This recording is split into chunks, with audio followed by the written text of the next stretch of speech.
This is a 2007 Ford Escape, and today we're going to replace the EGR valve. So let's go ahead and take a look under the hood to find the valve that we're going to be replacing today. So you have your engine, obviously, you have your intake, you have your idle air control valve, which you can watch the video where we replace that. Behind it, this is the exhaust gas recirculation valve, or EGR. What it does is it takes the hot exhaust gas as it's coming off of the engine and recirculates a little bit of it back into the intake to then be recombusted. This adds to better efficiency on the burn, adds to better fuel economy, and it helps the process just go a little bit more smoothly. So this valve will wear out over time, has some carbon buildup, so we're going to go ahead and replace it.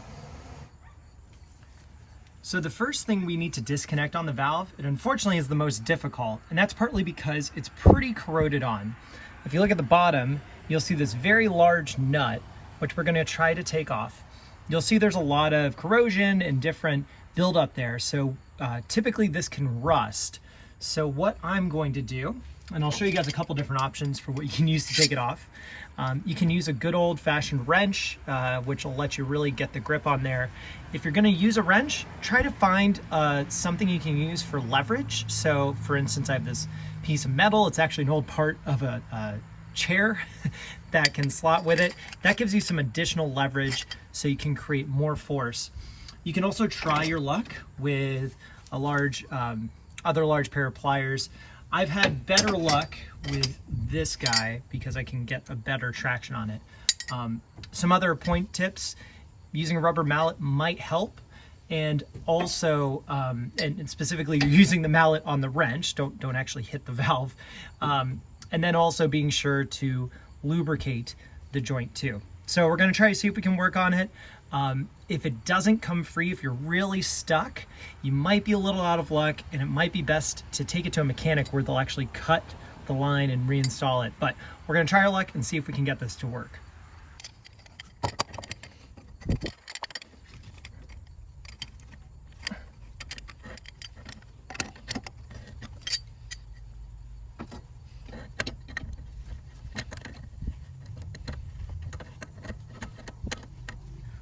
All right, great.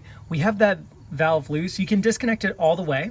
Alternatively, what I'm gonna do, I'm actually gonna work on some other bolts, and then I'll just manually unscrew the valve. So next up, let us work on two 10mm bolts that are holding the valve in place. Again, using some WD-40 always helps here so we can get it off. And specifically, to help make this work, we're going to use two wrenches to loosen it up. So we're going to use a 14mm and a 10mm wrench. I'm going to put the 10mm wrench on top of the bolt, and then there's a washer on the back that's 14.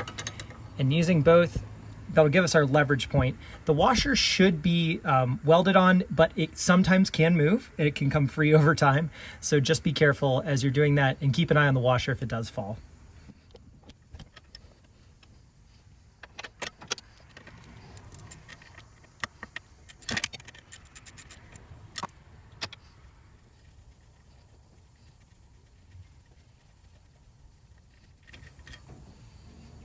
There we go.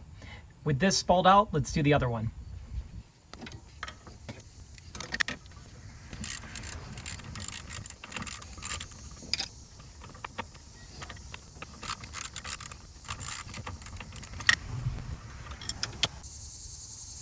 All right, now that we have all the bolts out, we're gonna get the final bit here.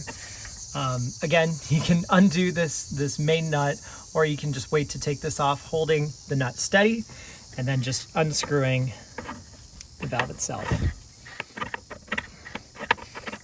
There we go. As you can tell, this thing is pretty corroded. Has a lot of carbon buildup in there. So we're gonna swap it with a new part, which hopefully is gonna allow the EGR to work correctly. All right, new EGR is in hand. As you can tell, much cleaner. Hopefully it's going to give us much better service. So start by mounting it on the pipe and bringing the nut, there we go, make sure you guys can see here.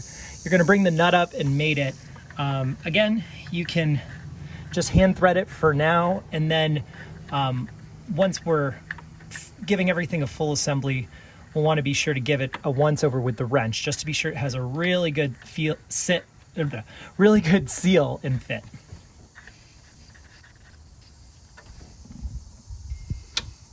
All right, now we're going to go ahead and put the bolts in. So I'm going to hand thread these. Actually, I'm going to use my good old socket wrench to help thread these in.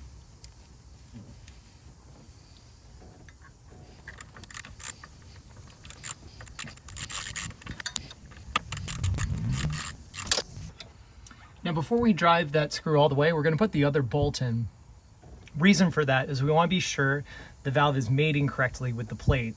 So we're going to take one in and then drive the other, and then be sure they both tighten up correctly. A little bit like the star method on your tires.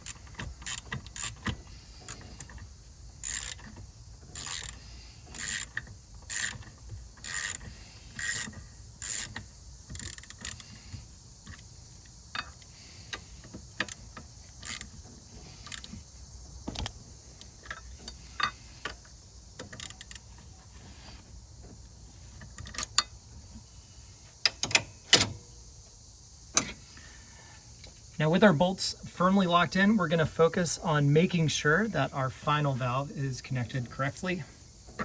Or sorry, final nut.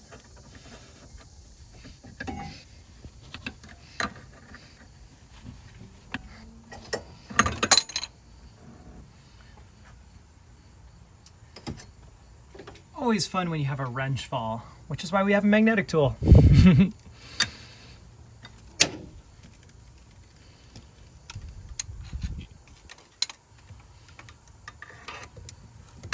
Ta-da. All right. I think we are just about tight.